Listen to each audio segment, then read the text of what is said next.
Thank you, Mr. Chairman. The Judiciary Committee's Republicans oppose H.R. 1333 and H.R. 1573, and we request that if, over our objections, this bill is brought to the floor, it should at least be under an open rule so that members of this body can have the opportunity to amend both bills. These bills were marked up last week without a hearing on either subject during this Congress. The hearing conducted on H.R. 1333 in the last Congress gave short shrift to the implications to public safety and national security of restricting the president's ability to set travel restrictions from countries that pose a danger to our country. It instead focused on the false narrative that President Trump had declared a Muslim travel ban. President Trump invoked this authority against countries that were hotbeds of international terrorism and that were not cooperating with the United States in providing basic information about travelers coming from these countries. It had nothing to do with religion, race, or any of the other complaints we heard from the left, as the Supreme Court ultimately found. In fact, the court found that the fact that some of the countries covered by the proclamation have Muslim majority populations, quote, does not alone support an inference of religious hostility, given that the policy covers just 8% of the world's Muslim population and is limited to countries that were previously designated by Congress or prior administrations as posing national security risks, end quote. Indeed, the restrictions ultimately included North Korea, Chad, Tanzania, Eritrea, Burma, and Venezuela, none of which are Muslim majority countries. When countries cooperated with us to assure that we could adequately vet travelers coming from them, as every other country does, these travel restrictions were lifted. Without this authority, the president would have been powerless to take simple, prudent precautions against terrorists and other undesirables entering the United States. Among other things, this bill requires the president to get the permission of the Secretary of State before invoking this authority, which is constitutionally absurd. The Secretary of State is subordinate to the president. It requires that the order be the least restrictive measure, that is, the weakest measure possible. And it gives anyone who claims any harm the standing to block an order in district court. The president's ability to negotiate and, when necessary, to retaliate against discriminatory actions by other countries depends on having this power at his disposal.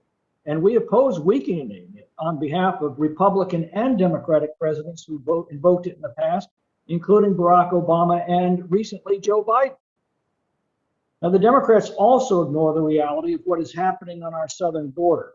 H.R. 1573 would grind legitimate trade and travel to a halt by providing that virtually anyone referred to a secondary inspection while trying to enter the U.S. at a port of entry can stop the process until they've had the opportunity to consult with an attorney or, for that matter, any other third party. Now, I recently visited the inspection facility at Hidalgo Crossing with a number of other Republican members of the Judiciary Committee. We invited the Democrats, they were too busy. What we saw was a crossing where thousands of cars and trucks pass through the port of entry, and they have to be inspected to protect our country from high volume cartel smuggling. Our agents are experts at spotting suspicious traffic hidden among the high volume of legal crossings without unduly delaying honest commerce and honest crossings. To do this, they waive the suspicious traffic to secondary inspections where they can identify contraband with sophisticated equipment run by experienced officers. This has been of a tremendous inconvenience to the Mexican crime cartels. We saw millions of dollars in methamphetamines and other deadly drugs that have been seized at these secondary inspections. But now imagine what would happen if every smuggler waived to a secondary inspection can stop that process cold by demanding a lawyer or some other third-party consultation. Now, there are 17 million secondary inspections conducted each year at our 328 ports of entry. 17 million. Can you imagine the effect of this bill? Now, remember, the inspection is not a criminal process. The inspection is simply to determine that things brought into the country meet the requirements of law. Only once it's been determined that a crime is involved, then the individual does have the right to counsel. But this bill would stop the secondary inspection cold until a lawyer or other third parties brought into the process.